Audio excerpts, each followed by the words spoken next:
the philosophy of space, will, and the feint. In combat's silent dialogue, few actions carry as much unspoken power as a feint. It's not a strike, but a whisper that echoes louder than a shout. A gesture that doesn't land, but leaves an imprint. To feint is to ask a question, not with words, but with intention. Are you ready to give ground? The purpose is to dominate the unseen realm, space, control the real estate, and you shape not only where the fight happens, but how it unfolds and eventually who decides its outcome. Imagine a lion advancing in silence, its presence becoming pressure. Every paw against the earth sends a signal, every breath an omen. The hyena retreats defeated not by force but by will. The fighter who feints with precision asserts spiritual authority over the ring. A twitch of the glove, a shift in weight, a subtle dip of the knee, these are strategic provocations. They pull at the thread of fear within every opponent, revealing what pride attempts to conceal. To back your opponent up is to invade not just their space, but their mind. With every reaction, they confess, "I believe you." Belief is a powerful currency in combat. When one begins to believe in your threat more than their own plan, they stop fighting with strategy and start surviving with instinct. The fighter becomes the conductor, the other the instrument. Feinting is discipline, patience, and sacred restraint, the art of not throwing when instinct cries out to do so.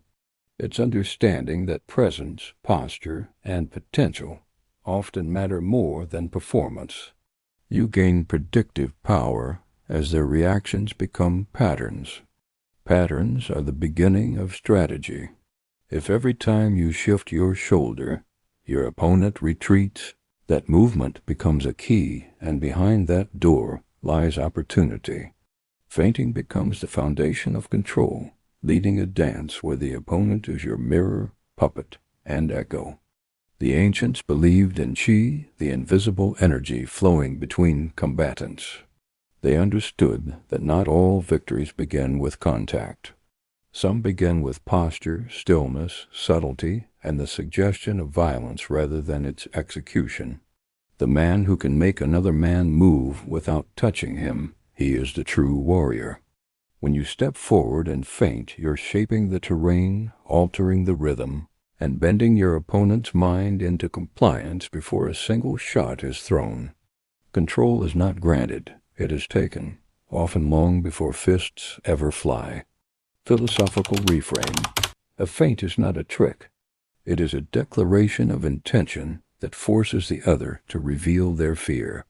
To feint is to speak without words, to conquer without contact, and to lead without permission. But the beauty of the feint goes deeper still. When used with precision, it becomes not only a tool for gaining space, but for stealing time. In combat, time is as valuable as territory. To move first is to gain initiative, but to move without moving to provoke the other into motion while you remain still is the true art. This is the paradox of the feint. You act without acting, and in doing so you draw action out of your opponent. Their motion becomes your advantage. Their commitment becomes your cue. Time bends around the fighter who masters feinting. While the untrained eye sees inactivity, the seasoned fighter sees a setup, a silent chess move, a loaded pause. The feint creates hesitation. Hesitation creates delay, and delay opens the window to strike, not just with your hands, but with your entire strategy. This is why great fighters don't rush. They don't fall in love with volume. They fall in love with moments. One clean look, one mistake they waited 2 rounds to see. And often it was the feint, the slight, repeated suggestion that drew that mistake out. There is also a moral dimension to it. The feint is a test of truth. It asks, what do you really believe? If you feint and your opponent jumps back or bites on the movement, they've shown you their internal landscape. They've told you what they fear. They've told you they're not certain. In that moment, you learn something they may not even admit to themselves. They are ready to yield control. And here's the most interesting part. The opponent may not even realize what's happening. That's the silent tragedy of being backed up by a master. You begin to lose confidence without knowing why. You feel hunted, though you haven't been hit. You sense danger, though no blow has landed. Your steps get shorter, your breath tighter, your plan begins to fade. You are not just physically backing up, you are emotionally retreating. The Feint plays upon this invisible layer of combat, the layer where posture, energy, and perception matter as much as jab, cross, hook. This is where elite fighters live, not in brute strength, but in subtle warfare. They weaponize the opponent's own nervous system against them. Every time they feint and earn a reaction, they are essentially saying, "I don't need to touch you to move you." And there is no louder statement of dominance than that. At a certain point, the opponent begins to defend against things that aren't even happening. They become preoccupied with ghosts, punches that never come, kicks that never launch. And in trying to defend against the imagined, they leave themselves open to the real. This is where the fight turns quietly, invisibly. Before the highlight reel shot, before the takedown, before the blood. It begins here in this unspoken exchange. A battle of ideas, a war of wills. And in that war, the fighter who feints is not a deceiver. He is a philosopher. He understands the psychology of pressure.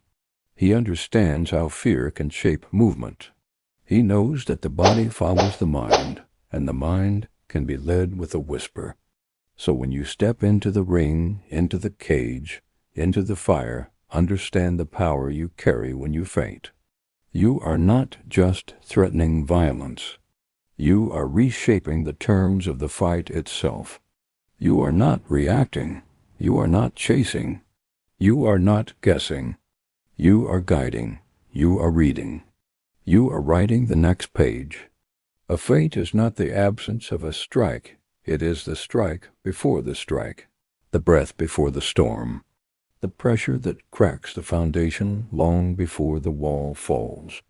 And when done right, it makes the victory feel inevitable, not because of what you landed, but because of what they surrendered, without even realizing it.